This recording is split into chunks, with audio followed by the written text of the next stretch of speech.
Olá pessoal, vamos dar sequência então, e eu vou passar aqui pelo processo de aprendizado de máquina. Como que a máquina aprende? Os dados, eles geralmente contêm segredos, tá? Especialmente se você tem muitos dados. E ao examiná-los, a gente pode descobrir padrões que podem nos ajudar a solucionar problemas. E geralmente esses padrões, eles são complexos demais para a gente encontrar a olho nu. Então aqui que entra o aprendizado de máquina, que é o processo que aplica técnicas estatísticas a grandes quantidades de dados históricos e identifica padrões que explicam um determinado problema.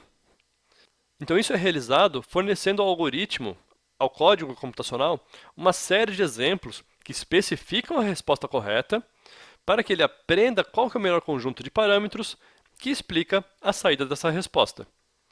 Mais para frente eu vou dar um exemplo para ficar mais claro.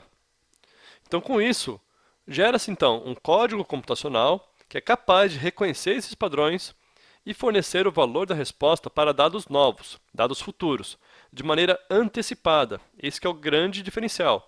Então, ou seja, antes que tal evento ocorra, para que eu possa tomar uma ação proativa, para que eu evite que aquilo que eu estou prevendo aconteça, tá? Então esse código computacional a gente chama de modelo. E o reconhecimento de padrões em dados novos é chamado de predição, tá? Então, qual que é a palavrinha mágica aqui em Machine Learning, em aprendizado de máquina? É generalização, tá? Do ponto de vista técnico, então, a gente só vai ter sucesso em Machine Learning se realizarmos o processo correto de aprendizado de máquina e o modelo gerado funcionar tão bem para novos casos, como ele funciona para os casos de treino. A gente vai ver uma série de exemplos depois que vai explicar o que essa palavra aqui, generalização, significa no ponto de vista de Machine Learning. Então vamos fazer um exercício aqui. Como é que a gente poderia detectar uma fraude de cartão de crédito para esses dados aqui? Essas 4 linhas aqui, 4 observações que a gente tem.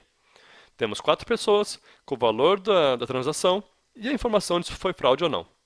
Vocês encontram algum padrão aqui? Se a gente for analisar com essa quantidade de dados que a gente tem, o único padrão que a gente encontra é pessoas com a letra P, quem começa com a letra P, geram transações fraudulentas. O que, na verdade, né, não faz sentido algum do ponto de vista de negócio. Tá? Então, o que a gente precisa? Né, de mais dados para poder realmente identificar padrões reais.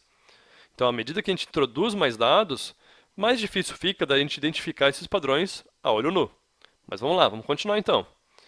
E se eu der mais dados aqui, se eu der uma tabela com mais dados, com esses dados aqui agora, será que a gente consegue detectar uma fraude de cartão de crédito? A gente consegue entender o padrão que faz com que uma transação seja ou não fraude? Se a gente olhar aqui, a gente tem essas 4 observações aqui que dizem que a transação foi fraudulenta. Tá? Esses aqui são os dados históricos, então, de transações de cartão de crédito, e essas 4 geraram transações fraudulentas.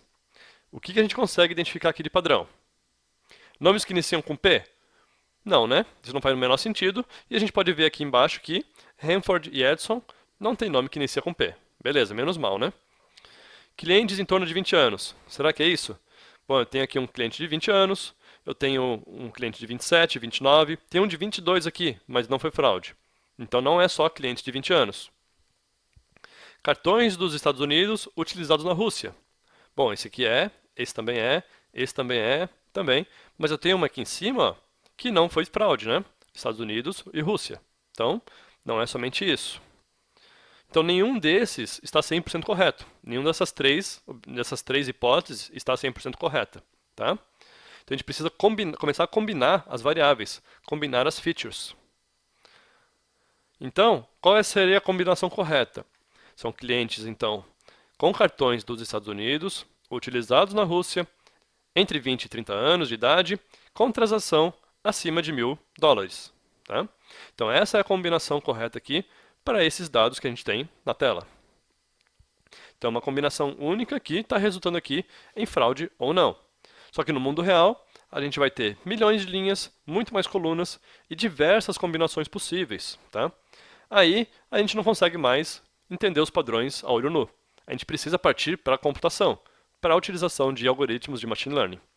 Então, e o resultado final de um algoritmo de Machine Learning, nesse caso aqui de classificação, serão probabilidades. Tá? Então, problemas do mundo real. Vamos lá. Se o modelo fornecer para a gente uma probabilidade de 90% de fraude, o que a gente deve fazer? Bloqueamos a transação ou não? Isso é uma decisão, então, de negócios, tá? O trabalho do cientista de dados foi fornecer essa probabilidade com acurácia, com precisão, dependendo aqui da métrica que a gente queira utilizar como base para o nosso negócio, tá? Então, espero que tenha ficado claro esse processo, que é o de aprendizado de máquina, que é a busca por identificar padrões nos dados para poder predizer valores futuros com dados novos, tá?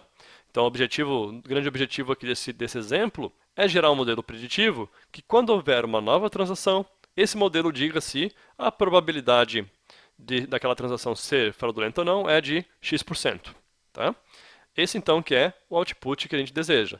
Esse então que é o resultado de negócio que a gente quer fornecer. Tá legal? Vejo você na próxima aula então. Um grande abraço.